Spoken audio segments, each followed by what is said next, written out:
Focus. Click the links to support my vitally important work, either through crypto or more conventional means, and to check out the Odysee, YouTube, and BitChute. Join the Discord. It's cancer, but the good kind of cancer.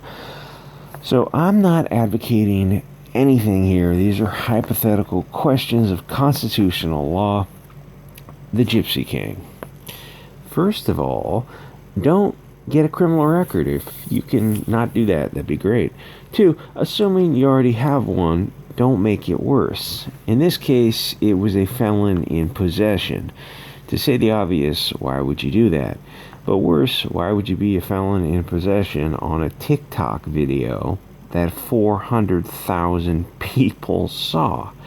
Paul is a comedian, and he seems like a great guy, an Indian Spanish guy, a hell of a sense of humor, who is now doing 3 years because of doing something it would have been so easy just not to do. Do not film yourself breaking the law. That's something crazy people do.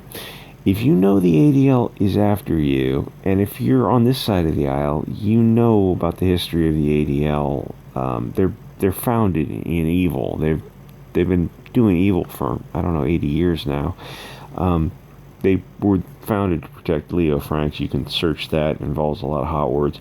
It's literally a group that was founded in protecting someone who abused children and then blamed it on a black guy so he would get the punishment. It's just a venomous, verminous people. And then, if you know the ADL is after you, truly evil people, biblically evil people, it's time to prepare for trial. It might take a year, or it might take much less than that, but in this case, and some other cases, you've got some time to prepare. It takes time before the ADL belts their case, and then they pick up the phone and send the state after you. You got time to crowdfund and start getting your lawyer up to speed. BDL is a Zio supremacy group that does anti-white activities. They're pretty much famous for it. And this is not legal advice, but you may wish to burn those flags you have on the wall, any notebooks or books that would make you look silly. You do not have free speech. That ended in 2001. Yes, theoretically, you have the First Amendment. Practically speaking, no, those days are gone. Theoretically, you have the right to keep and bear arms, but if you walk around with one, the police are probably just going to murder you. The Constitution is disappearing as the demographics of the nation change. How do I say this? You have district attorneys, judges, and FBI that are bought and paid for by SorosRothschilds and Israeli bankers. The America you thought you lived in is over. Most of you know that. You're not going to get a fair trial, not anything close. They will essentially make political prisoners out of you, as you saw what happened to those people from January who are still locked up on, I think, trespassing charges or something asinine. But keep in mind, you don't have to build their case for them. If the state says you can't possess something and you know the ADL is coming for you, then you don't want to be in possession of anything that you shouldn't be. It's funny, they so hate white people that they will sacrifice an Indian Spanish guy. He's got all kinds of mixed race because he's the closest thing they can get to someone who fits the bill. They would love it if they could find a blonde-haired, blue-eyed guy, but those guys are not usually making TikTok videos. It's Mexican Indian supremacists who they seem to forget their ethnicity and make them honorary whites. So the district attorneys, judges, ADL, FBI, they're all funded by these Soros-Rothschilds types. America is more of a second world nation than a first world nation. Japan, South Korea, and some of those some northern European countries are first world nations. The founding fathers are long gone. America is turning into northern Mexico, which is great if you like Mexico and you like their system of laws and culture. But if you don't, then probably it's not such a good thing. But what it is mostly a commercial zone ruled by billionaire Israeli bankers who can pick up the phone and have the FBI murder you. It might take a few days, it might take a year, but that's about what it amounts to. The Constitution is just a piece of paper without the Englishmen and other Europeans to run the country.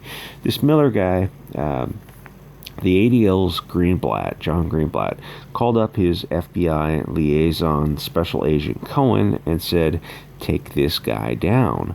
They did. It was just that easy. District Attorney Silverman worked with Justice Krosenberg and put him in prison for 4 years. They know Miller isn't white, he's Indian, and a mix of pretty much everything under the sun. It didn't matter. He was a wrong thinker, and all it took was a phone call by Greenblatt to lock him up. But again, don't film yourself breaking the law. If you know the ADL's after you, you need to contact an attorney and prepare your case. Whatever copies of books you have, it's probably time to get them out of the house. Some things you can burn, papers and notebooks and whatever. Hard drives you can take apart and destroy the plates. Notice I'm not saying to destroy evidence, which might be conspiracy to commit a felony, which, if that is prohibited in your area, I'm not giving advice on.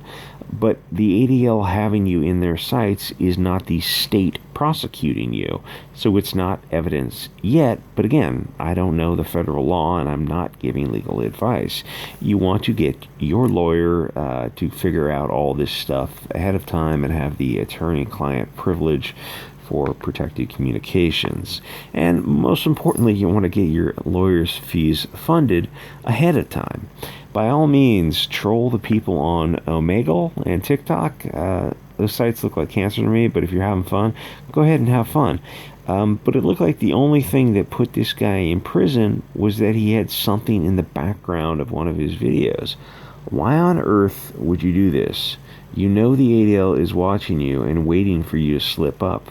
They see it, they call the feds. Next thing you know, the feds kick down your door and toss a grenade inside your house.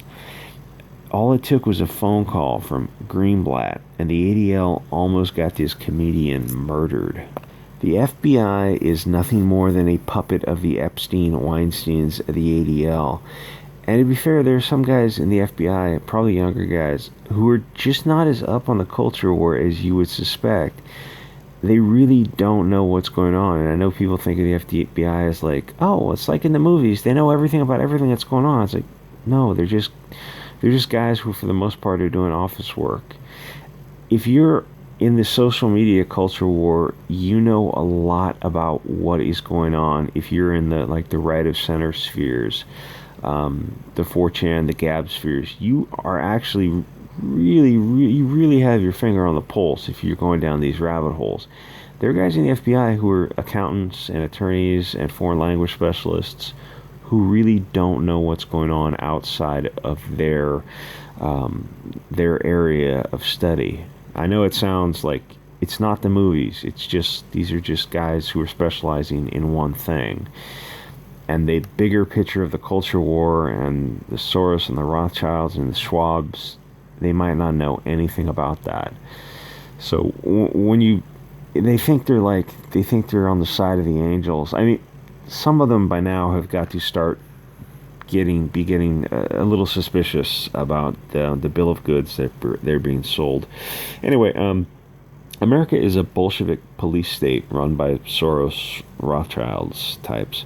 SWAT kicked down this guy's door and almost murdered him because John Greenblatt at the ADL made a phone call to his friend at the FBI.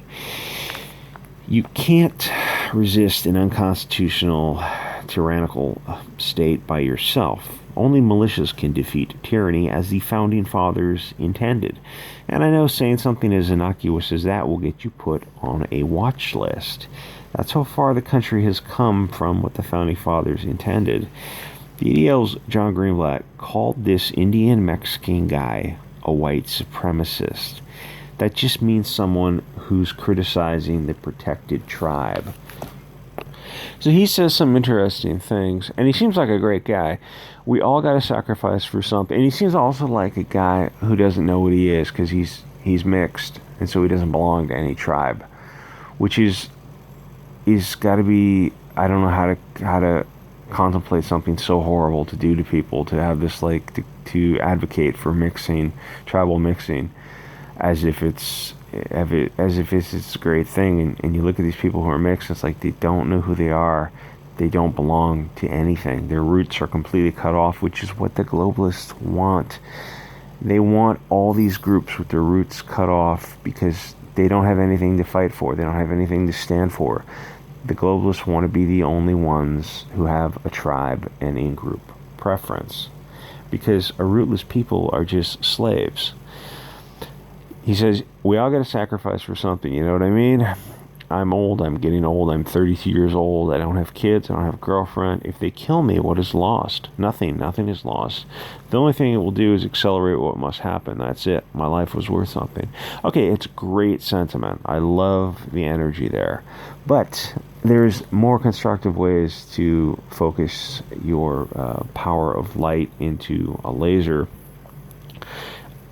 He's coming off this as like a lone wolf comedian guy, and like really he didn't do anything wrong. He had a something the state told him he couldn't have. Well, you know, the Second Amendment doesn't say that felons can't possess liberty devices. I mean, if they wanted that in the Second Amendment, they would have included it.